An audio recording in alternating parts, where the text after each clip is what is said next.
Hi, everyone. Thanks for joining us tonight. If you are new to me on Facebook or YouTube, my name is Ginger and I'm a travel agent with Marvelous Mouse Travels. I specialize in Disney destinations as well as Universal parks and resorts, but I also book other destinations as well. If you've been following along with us, you know that we have been in the middle of and actually just announced the winner on Monday night of our hashtag Disney restaurant bracket.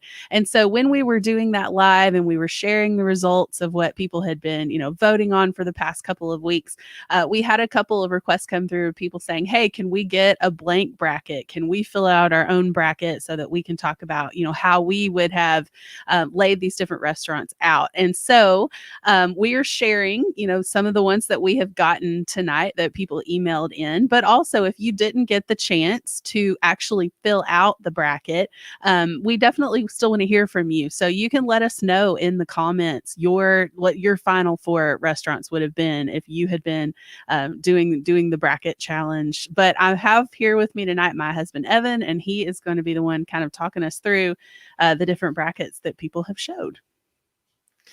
Welcome, everybody. Just like Ginger said, if you didn't have a chance to, here, I'll take these out. Well, if I leave my head down now, you can see my eyes. I'm not going to remember to do that. So if you haven't had a chance yet to send us your bracket, no big deal.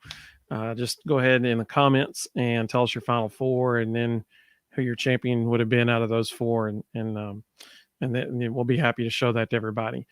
We had a few submitted. We'll start off with the Parker Show. That was their idea, so it's very appropriate that they get to go first. They're excited. They said they can't wait. They're excited. And so we're glad y'all are joining us. Their bracket looked like this. And so their final four, they said the best quick service restaurant was La Cantina. The best restaurant in Disney parks table service in the parks was Sci-Fi Dining. It doesn't surprise me at all. They were huge fans of that the whole time through. They said the best table service in the resorts or in Disney Springs was Beaches and Cream. Obviously, no argument from me on that one. Absolutely. And they said that the best character dining was Tusker House, and that is kind of a surprise. They said that's the best of all of them. That Tusker House is the winner, and that's so much love to Tusker House there. That's what I'm talking about. When you look over here at their first and second round winners, you'll notice they had Cinderella's Royal Table beating Ohana, and that's Ginger and I both had that actually in ours. But that is different from the overall viewers' votes. The overall viewers had Ohana winning the whole thing. You'll notice they had the Crystal Palace edging out Storybook Dining, but then Be Our Guest beating Crystal Palace. Another thing that's very different from just the overall viewers' votes, they had California Grill beating Art Smith's Homecoming in the first round, which I had that as well in my bracket. And notice their final two in the quick service was Pecos Bill and La Cantina. Their final four actually was three of the four the same as mine, and most are the same as Ginger's. Well, at least two of them are, I think. And then they had a lot of love for Viennapoli as well, which I know Ginger is all about that too. So there's the Parker Show's bracket, and they said Tusker House is good. That's cool. So that we appreciate you guys coming up with this idea, and we appreciate you all sending in your bracket for us to talk about. Jen, what do you think about their bracket? I love a lot of those. I think you're muted, babe. I am muted. Like you said, I love a lot of those restaurants. I rubbed off on you. You did. You did. I made it almost all the way through without doing that. But, you got to make the classic Zoom error at some point. No, I agree with a lot of those. I mean, I love Beaches and Cream, and I love La Cantina as well. And so I think that a lot of those were really, really strong choices. And we talked about this kind of all the way through about how people a lot of how they voted came down to how the restaurants were paired against each other. And so, I think that maybe we would have seen some of those choices like Beaches and Cream go a little bit further if it hadn't been pitted against, the restaurants that it was pitted against. But, Tusker House is one of those restaurants that it's kind of like people either love that one or they hate that one. And there's very little in between. And so the people that love it really, really love it because you can get a lot of really unique food there that you can't necessarily get a lot of the other, like it's not your standard kind of buffet food. It is very different and, a lot more, I guess, eclectic food choices there. And so if you're into stuff like that, then it's a great choice for you.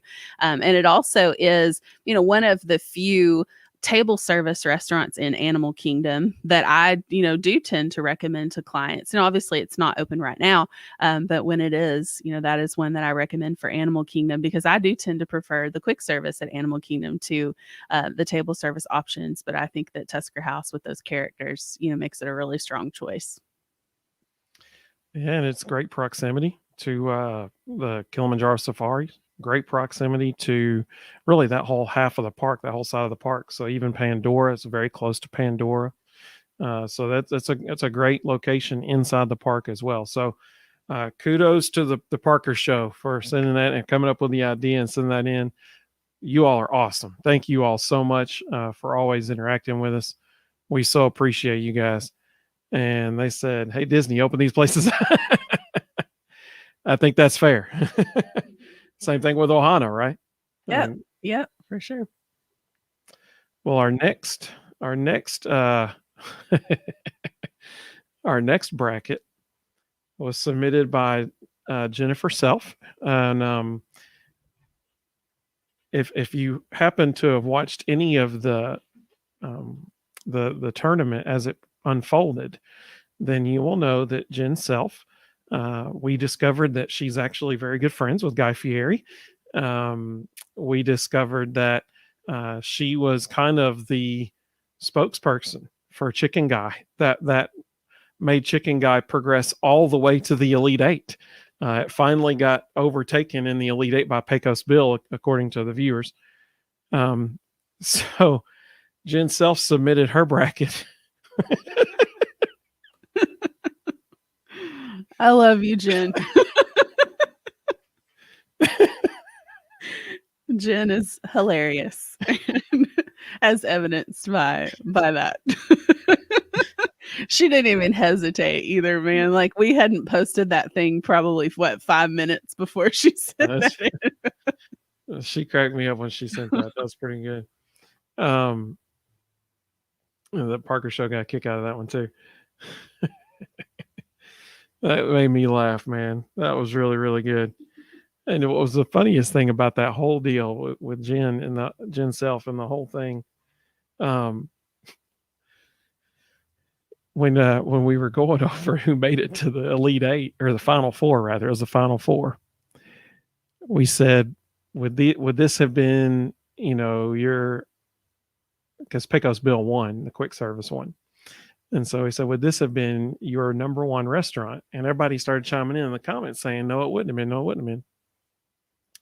And Jen Self, she said, I would have had either Casey's Corner, I think it was Casey's Corner, or La Cantina. And I said, now, wait a minute. Hold on. I say, you voted for Chicken Guy. For Chicken Guy to beat La Cantina. And then she said, and Chicken Guy. She goes, top three. It cracked me up, man. So here's Jen Self's best Disney World Restaurant Madness bracket right there. Just as a one reminder. Our kids wanted to get in on the action. And so this was our son's bracket. And you'll notice, I think his affinity for Star Wars kind of won the day here. He had Docking Bay 7 as the best quick service restaurant, which, I mean, legitimately it could be. I mean, it is really good. And then he had 50's Primetime Cafe because he had a good time. He loved that when we were there. And the two of his Final Four matchups. And so he had Docking Bay 7 beating 50's Primetime.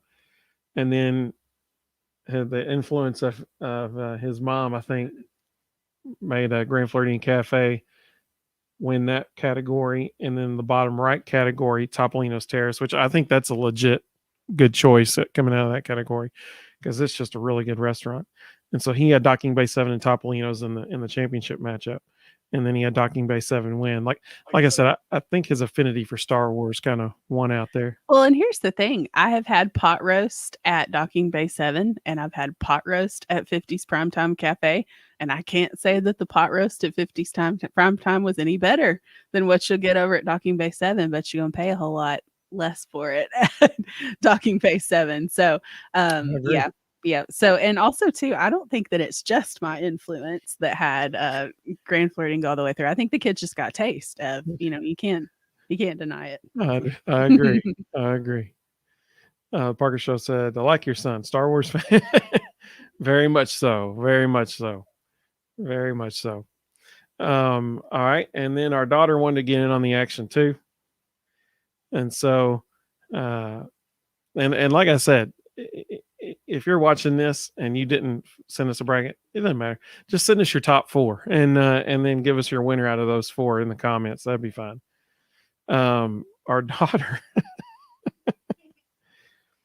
So, let me say this. Our daughter has never eaten at Earl of Sandwich.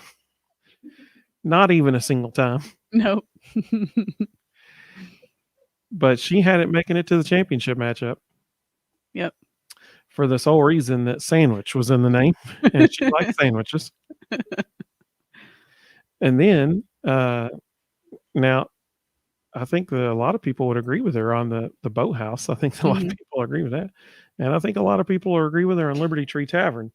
I think that one made it because she was enjoying just saying the words Liberty Tree Tavern.